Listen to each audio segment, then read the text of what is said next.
This was in your backyard, literally.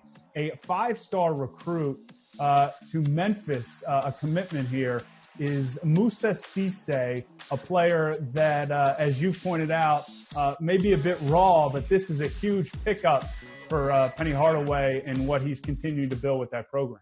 It's a massive development for Penny and the Memphis program. You know, that recruiting class a year ago that enrolled was ranked #1 in the country, and enthusiasm was at an all-time high. But honestly, since just about the start of last season, it's been one bad thing after another for Memphis. James Wiseman, the top recruit in that class, you know, endured NCAA issues, then ultimately quit the team the week before Christmas. DJ Jeffries, one of the top 3 players on the team, suffered a season-ending knee injury in the last week of January. Memphis had missed on most of its other big priorities, most notably Jalen Green, who decided to go with the G League program. So that program, that Memphis program, needed some positive news, and the commitment from Moussa Cisse, a 5-star center, is undeniably positive news. He steps in, will start from day one, and arguably be the best rim protector in college basketball. It's why when I updated the top 25 and 1 at CBSSports.com earlier in the week, I moved Memphis into the top 25 because with Moussa Cisse in the center, they look like a team that can compete with Houston at the top of the American Athletic Conference, and yes, return to the NCAA tournament for the first time since 2014.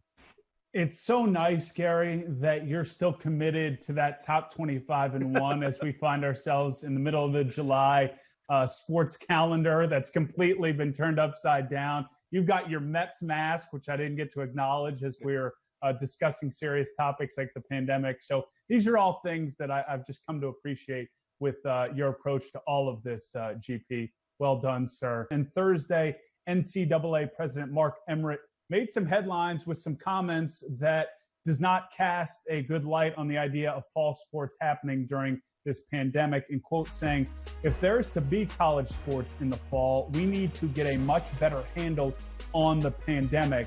Could this mean, Gary, in your mind and in your reporting, the idea of delayed college sports or just no fall sports in general? And I think there's an important note here that I know you're going to make, that this doesn't necessarily indicate anything about college football.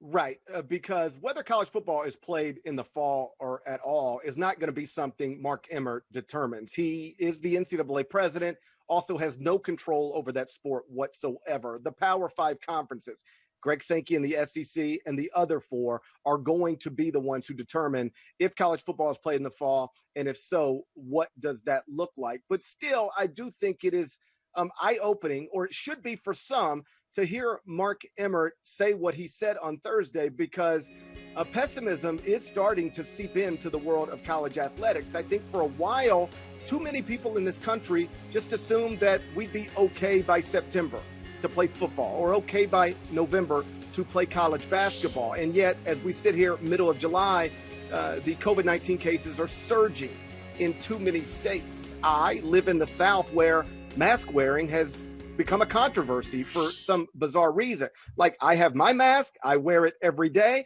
but the guy who lives 3 houses down to me, he doesn't. He is on Facebook every afternoon talking about how he doesn't believe in masks. And if more people don't understand what we have to do to get COVID-19 cases under control in this country, to make it where our hospitals aren't stressed and overwhelmed, I think the point Mark Emmert made on Thursday is an accurate one. It's going to be very difficult, if not impossible, to play sports in the fall at the collegiate level under our current circumstances. We have to, one way or another, reverse these trends.